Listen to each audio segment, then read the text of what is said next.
really good. You know, we hoped we would have this by the end of November, which is tomorrow. We're going to be very close. Very close. And I'll tell you why that is. The information that we've been getting, and we've got quite a bit that's not related to banking, not related to other things. I'm going to try to formulate this in some way that is somewhat chronological. May not be completely. All right, so let's go back to Thanksgiving Day. That's right. You and I were eating turkey, not carb loading, but just kind of hitting the turkey and going for the green bean salad, the green bean casserole, maybe a little sweet potato casserole, take it easy. That was good. Yeah, it's all good, right? While that was going on here, guess what had already gone on in Geneva, Switzerland? How about a get-together of President Trump, Stephen Mnuchin, our Treasury Secretary, Rear Admiral Mike Rogers, other individuals, and representatives from all of the rest of the countries of the world, the financial representatives, the heads of the countries that needed to be there to do what? To sign off on GESARA. And for President Trump to sign off on that, as well as NUSARA for our country. That's what happened in Geneva, Switzerland, on last Thursday, Thanksgiving. Huge, or as they say in New York, huge. It was so huge. Why was it huge? Because it put us effectively on the gold standard. It put us as having a USN officially a digital currency, which we've been trading our currency digitally, if you will, for the last month or so. But this made it official with the signing of NUSARA and GESARA. We're moving forward. Now, when will that be known here other than on the big call, right? I believe it'll be known on Thursday when President Trump speaks from Mar-a-Lago on Thursday, the 1st of December, which will be a day of celebration and a gala event, like the Apple, G-A-L-A, gala, like the Apple, a gala event. Now, 24-hour long event, gonna be big time. All right, so let's go back. All right, we brought up Thanksgiving. We've talked about what started then. We had several countries come into and are part of the BRICS nations now. The BRICS nations banking consortium, if you will. Venezuela was at, okay, what do you need to be in the BRICS group? BRICS. Brazil, Russia, India, China, South Africa, and others. And there are many others.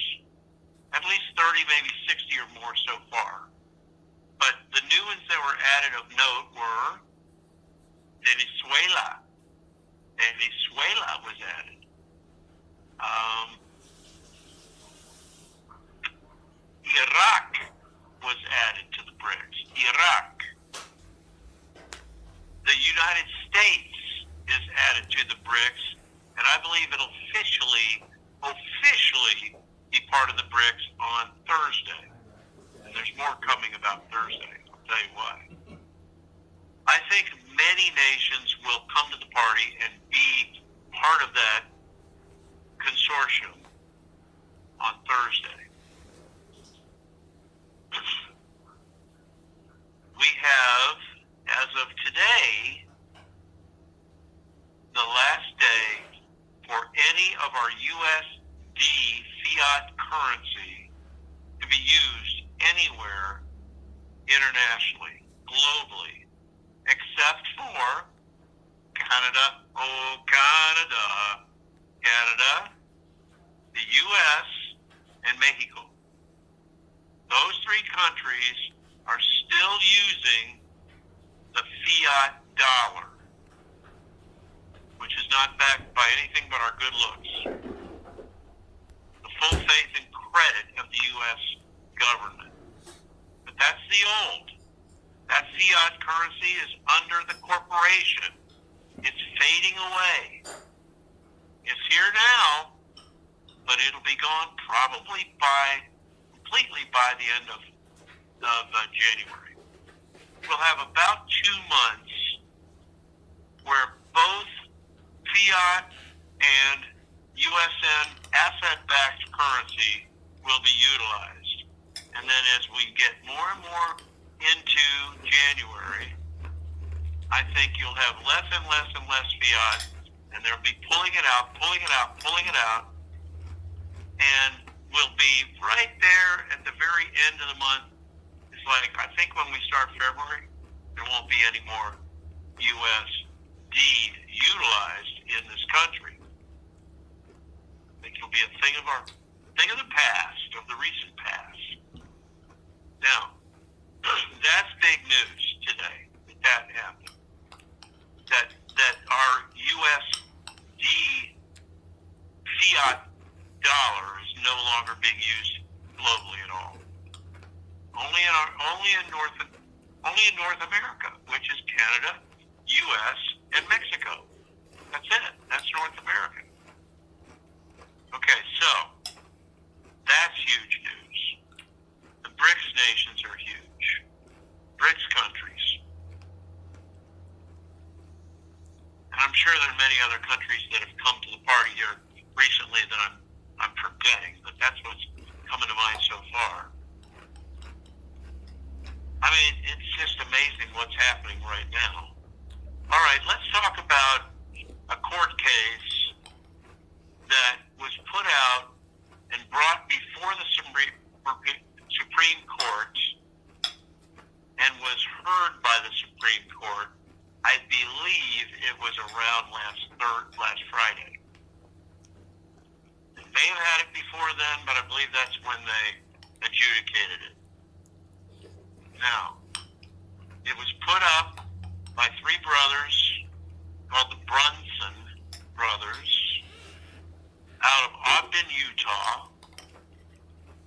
And Lloyd Brunson was the eldest brother, the lead attorney in this thing, and they put it before the Supreme Court, and this would give the Supreme Court a legal remedy to review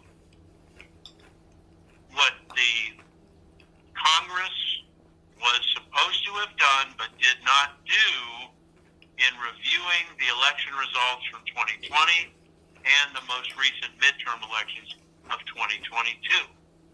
You guys know there was tremendous opposition to the result of that. My understanding is the Supreme Court has heard that case and adjudicated that case and has a decision that has been pre-recorded, which we will find out about tomorrow around 2 o'clock Eastern. That's when it's supposed to be out. Now, how do you see it or hear it? I don't know that yet. But I'll get to something else in a minute which might describe that. That verdict, if it comes out as we expect, that decision, Supreme Court decision, will invalidate the 2020 and the 22 elections. The most recent midterms and the 2020 presidential elections.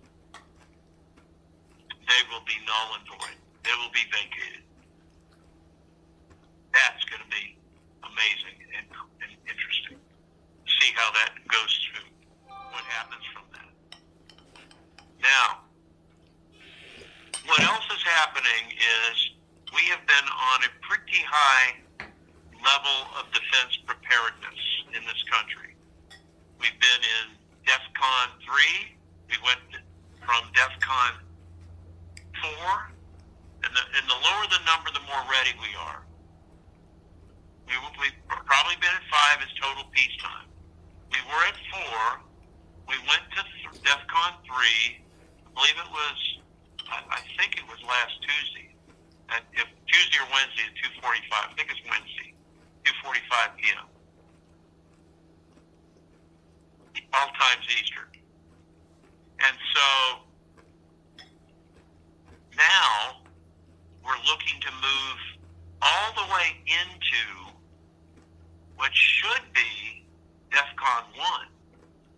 Now, the last time we were at DEFCON 2, which, by the way, the rest of the globe is on right now. Everybody but the United States, evidently, right now, is on DEFCON 2. The last time we were on DEFCON 2 was during the Cuban Missile Crisis at the Bay of Pigs in 1962. That's a deep level of preparedness. If we go to DEFCON 1, or when we go there, which could be tomorrow, but when we go there, the emergency alert system, which is what it's called now, not called the emergency broadcast system, it's called the emergency alert system. The EAS will be triggered. And when that happens, in this case, we expect it actually to happen tomorrow. I don't know what time. It might correspond with that 2 p.m., I'm going to call it announcement of the decision by the Supreme Court. 2 o'clock may come into play in that way. I don't have that confirmed. I'm just thinking it's possible that's maybe when it comes out. And why does it matter? Because we have right now 1,039,106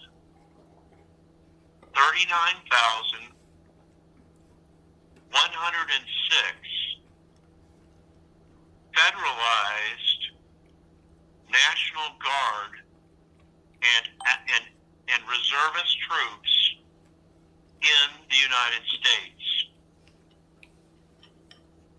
that have been put out or activated. 1,039,106 as of this afternoon. Could be higher by now. What they're doing is targeting 139 cities that I'll call hotspots for possible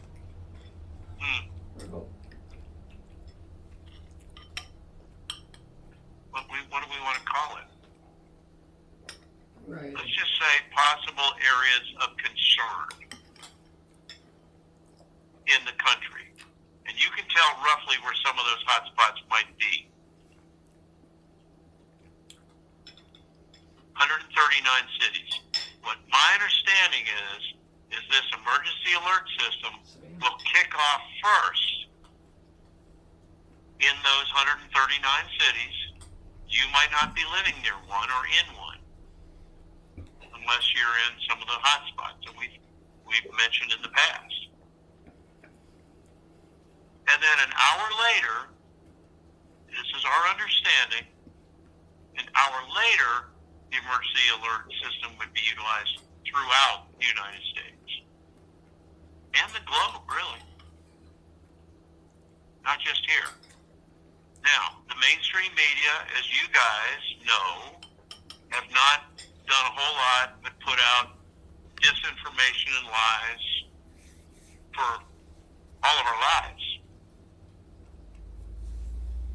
And the mainstream media, if they don't come to the party and bring out the emergency alert system notifications and news and stuff that we need to hear, if they don't do that, guess what? They'll be taken over by other announcers, and it may take military to get in there and do that at the origins of all those broadcast networks. So that's going to be fun. Now that should occur, if my information holds true, about an hour after the 139 cities are activated with the emergency alert system. So, big things happening. All right? Cut to where we are. I told you about the gala event out of Mar-a-Lago. President Trump's going to make some major announcement. I have a feeling I know what that announcement's going to be, just not sure. But leading up to then, today's Tuesday night, tomorrow is the last day of the month, and what we're hearing is from the bondholders will receive their notifications by email of their funds being placed in their accounts, okay, overnight, tomorrow night, Wednesday night, into Thursday morning. By that, if we're on a true shotgun start, we should get our notifications overnight, and we may wake up to them Thursday morning.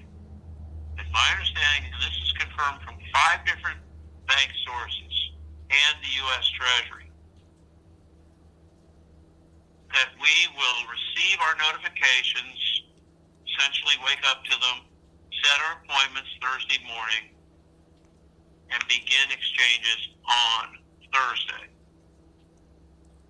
which is the day of December 1st and Trump's gala celebration in Mar-a-Lago. So you've got the EAS cranking in, you've got the BRICS nations, you've got Nasara Jassara signed off last Thursday, you've got us on a gold-backed currency that will probably be in effect on the 1st, on Thursday. It would not surprise me if we went into the redemption centers, and if we wanted a little cash, and I would not recommend taking too much, that we could get the new USN currency, the folding money that we put in our purses and wallets and money clips. Okay? That's what I'm anticipating happening on Thursday. And it's going to be a big day. The 1st of December. 1st of December. That's what looks good. We'll have both fiat money and USN currency for probably 60 to 70 days. 60 days would take us to the very end of December-ish. Okay? And they'll phase that out. See, even big box stores know this is going to happen. Lowe's, your Walmarts, your whatever big box you use, stores, when they get a deposit, they will end up going through their currency and depositing the new USN money in one drop box and the fiat money in another drop box. Regular stores will probably take it, and their bank will sort it out when their deposits are made to the banks. And they'll be pulling that USD currency out over a period of time, and I think we've got about 60 days that we'll have a transition from old to new. But I believe we'll see the newest of our new money, our new USN or U.S. Treasury notes, starting in 2 days on Thursday. So,